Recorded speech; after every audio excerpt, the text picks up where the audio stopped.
Halo, selamat malam. Di sini selamat menonton video. Di sini saya akan menjelaskan tentang komponen dasar Java Swing. Yang pada kali ini saya akan membahas komponen dasar-dasarnya dari Java Swing dan Java AWT. Saya langsung mulai saja. Teori saya ambil dari bahan mata kuliah waktu saya kuliah Object Oriented Programming Advance.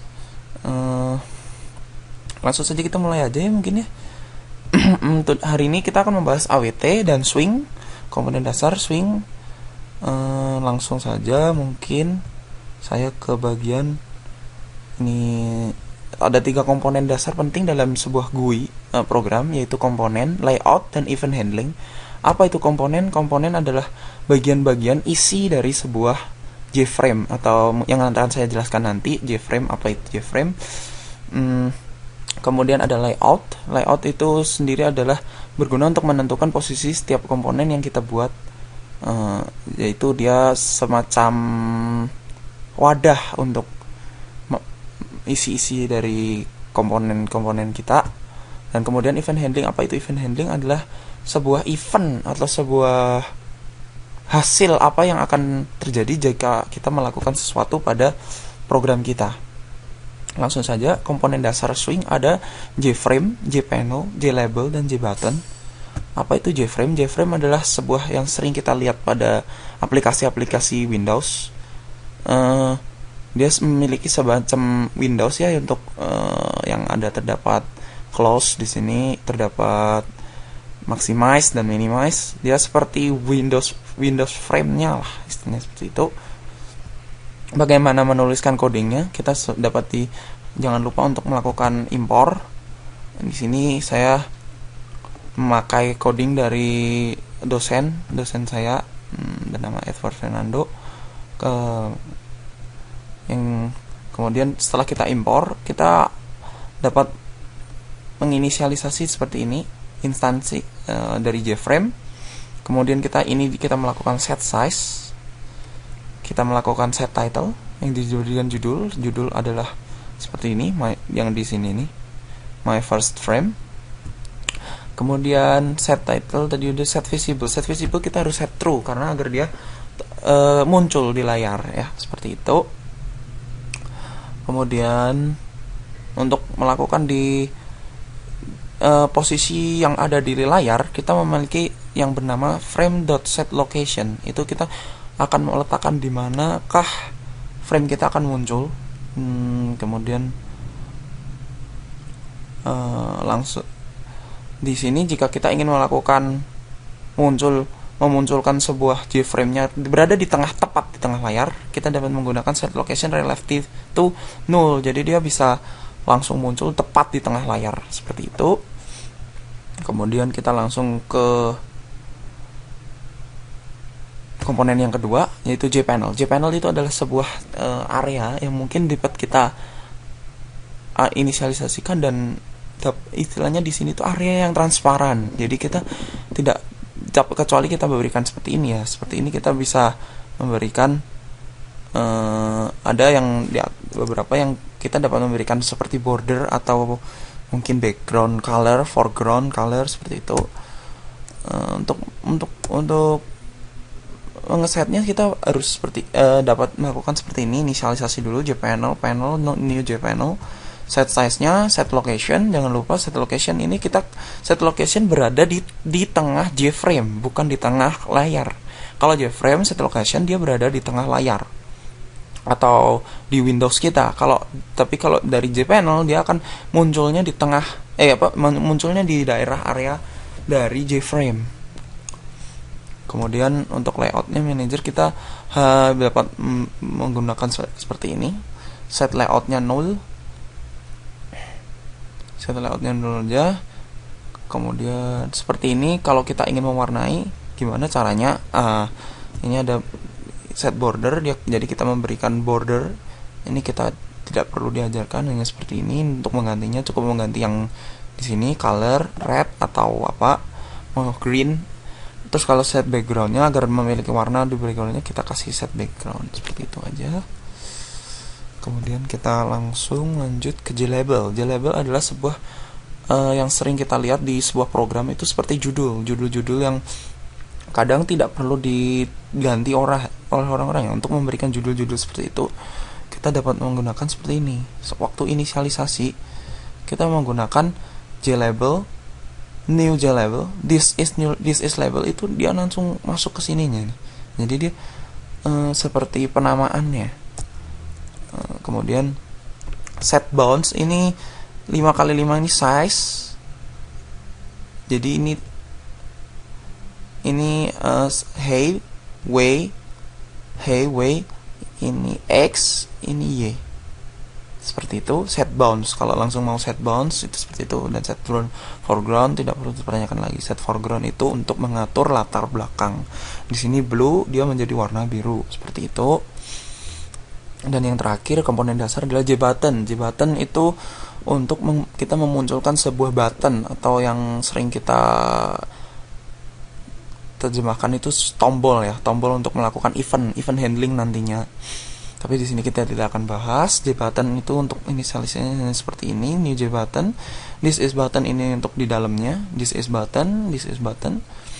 Dan untuk set bounds seperti ini. Set bounds seperti tadi nih,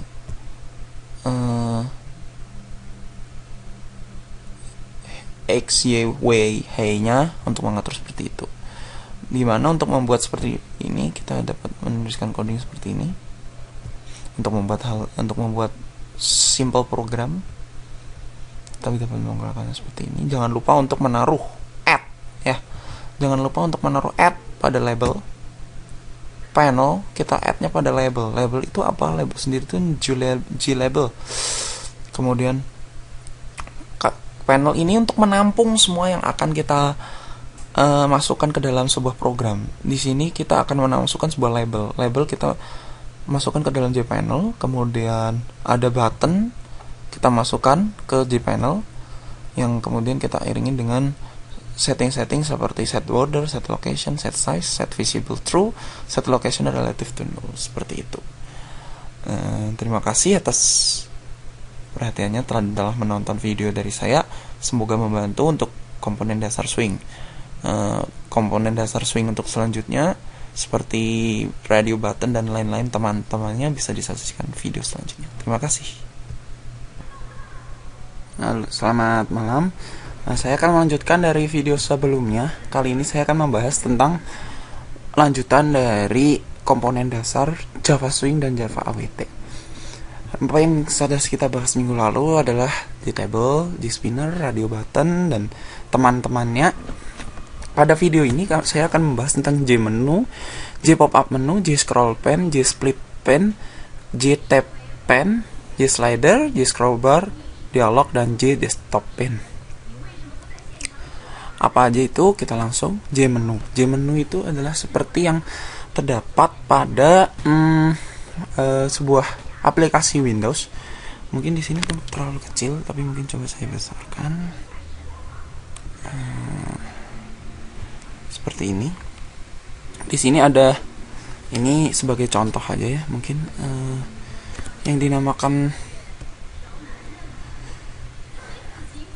saya atur dulu bentarnya. Di sini ada apa yang dinamakan dengan JMenu. JMenu itu adalah ini. Ini itu merupakan JMenu yang terdapat biasanya di atas sebuah atau toolbar sebuah aplikasi Windows. Ini JMenu barnya, JMenu bar yang dinamakan JMenu bar di sini. Dan JMenu item tuh yang terdapat item-item apa yang terdapat dalam sebuah JMenu bar. Seperti itu. Di sebuah JMenu bar kita sering melihat seperti apa CTRL plus Q seperti ini. Ini kita namakan, dan ini di sini ada quit yang di Q-nya kita garis bawah. Itu tuh kita namakan seperti keyboard access, mnemonic atau akselerator. Apa itu mnemonic? Berupa satu karakter di dalam nama menu.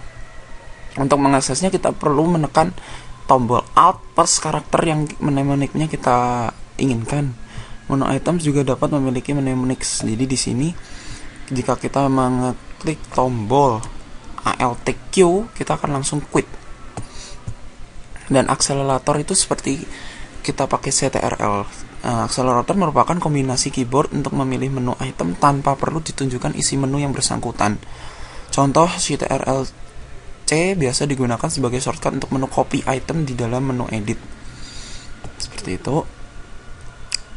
Untuk J pop-up menu biasanya disebut juga sebagai konteks menu, merupakan menu yang dapat muncul di mana saja tergantung posisi mouse. Untuk Windows biasa diaktifkan menggunakan klik kanan. Cara pembuatannya mirip dengan J menu biasa tetapi tidak menempelkannya pada J menu bar. Seperti apa sih J pop-up menu kalau kurang tahu? Seperti ini. Ini merupakan J pop-up menu. J pop-up menu itu sering kita sebut atau klik kanan seperti itu ya. Itu kita bisa membuatnya dengan J menu biasa tetapi tidak menempelkannya pada J menu bar seperti itu. Untuk J scroll pen merupakan suatu kontainer yang dapat menampung satu komponen. Dengan kata lain, J scroll pen berfungsi untuk membungkus suatu komponen lain. Kita tadi sudah memakainya J scroll pen untuk membuat sebuah table. Untuk membuat sebuah table, maaf. Jadi kita dapat membuat J scroll pen ini, sebuah table itu memiliki scroll bar seperti itu. Kemudian untuk ini scroll barnya ada yang horizontal. Ini as needed, berarti display if wrapped with component doesn't fit.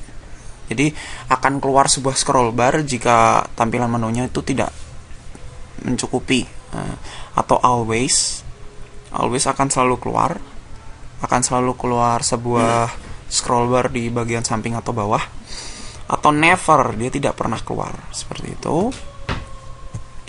Untuk JSplit pen merupakan kontainer khusus yang dapat menampung dua komponen. Masing-masing komponen disimpan di dalam subpen tersendiri. Terdapat sebuah splitter bar yang berfungsi untuk mengubah ukuran kedua subpen tersebut. Jadi untuk menampung sebuah komponen-komponen kita seperti panel, tapi dia bisa kita split menjadi dua seperti itu ya. Untuk tab pen itu istilahnya kita sering melihat sebuah ada yang seperti kalau kita browsing itu ada sebuah yang namanya tab ya. Di tab pen merupakan kontainer yang memiliki tab berlabel. Jadi seperti kita kalau browsing di kebanyakan browser yang terbaru ini, kita memiliki tab-tab yang dapat membuka sebuah address baru tanpa kita membuka Windows baru browsernya itu. Seperti itu. Untuk G-slider kita menggunakan untuk ini kita seperti halnya scroll bar ya. Jadi set major tick spacing 48 seperti ini kita dapat menentukan orientasinya horizontal atau vertikal. Ini untuk scroll bar yang terdapat di kanan atau di bawah sebuah aplikasi. Kita dapat menemukan minimum atau maksimumnya. Inisial G-slider memiliki tick mark, yaitu garis yang menunjukkan suatu nilai tertentu sepanjang slider. Ada dua jenis, mayor dan minor. Mayor dan seperti itu. Maaf sebentar. Kemudian kita ada dialog. Apa itu dialog? Biasanya digunakan untuk menampilkan informasi kepada user atau menanyakan sesuatu. Ini kita biasanya harus mengimpor dulu ya di option pane. Ini untuk kita menampilkan sebuah message secara langsung. Apakah kita ingin J-message dialog? Langsung saja kita bahas. J-message dialog itu menampilkan suatu pesan kepada user, biasanya disertai sebuah tombol OK doang. Jadi tidak ada pilihan lain selain OK. Seperti halnya ada error, kita menampilkan sebuah message yang secara langsung kita hanya bisa menampilkan tombol OK.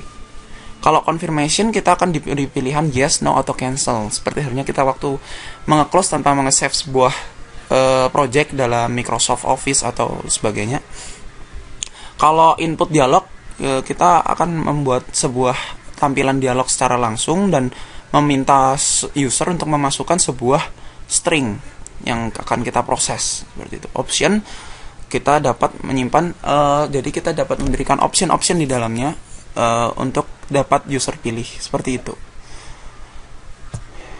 Sekian video ketiga dari saya, semoga dapat bermanfaat dan dapat menjadi bahan pelajaran dalam pemrograman Java Swing. Terima kasih.